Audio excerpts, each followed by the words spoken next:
معالي الوزير، إلى أي مدى أنت متفائل بإمكانية تحقيق المفاوضات الفلسطينية الإسرائيلية نتائج مقبولة في هذه المرحلة؟ I think it's very difficult for those who are not participants in the process to give a definitive sense of where the negotiations will go. We all know what the stumbling blocks are. We all know what we are asking the parties to do. The British government's position on settlements has been clear. We have said to the Israelis that the moratorium should continue. Having said that, we want to make sure that the parties stay at the talks. It's very important that every opportunity is given for the conversations to continue.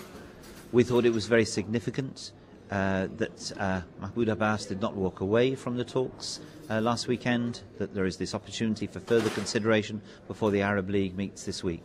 So what we want to see is an opportunity for both sides to be given the space they need, and I think it's up to the parties to make the decisions as to how they go forward rather than all of us who are watching.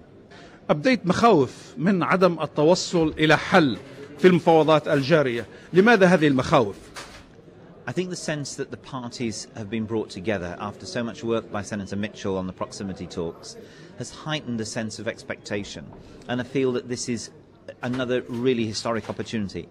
Unfortunately, the last 60 years has been full of opportunities that have been missed. I think the fear is that this time, because expectations have been raised, there is a real fear that if this does not succeed, then people will say, well, if there can't be a negotiated settlement, what comes next? And people are fearful of the consequences. So it is very, very important that the friends of the Middle East, the friends of Palestine and the friends of Israel say this time you must get the settlement. So many other things depend on it, the security of the area, the relationships, the other issues that affect Syria and Lebanon in terms of territory. It's very important this is all brought together now, and we don't want to lose the chance of this being missed, because there are others who would welcome the opportunity of more conflict, and that can only lead to further disaster and further deaths in the region, which we don't want to see.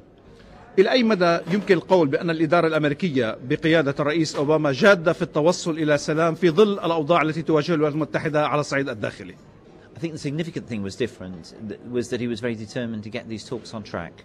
Again, it would have been convenient for the President, looking at his domestic situation, looking at re-election in a couple of years' time, to continue to put this off.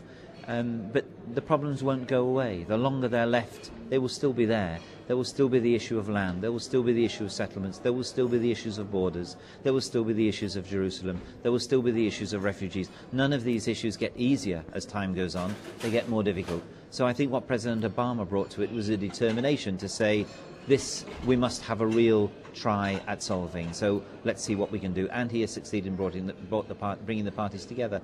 And I think because of that, there's been a great investment all round. So let us all hope that something comes of this. Thank you very much.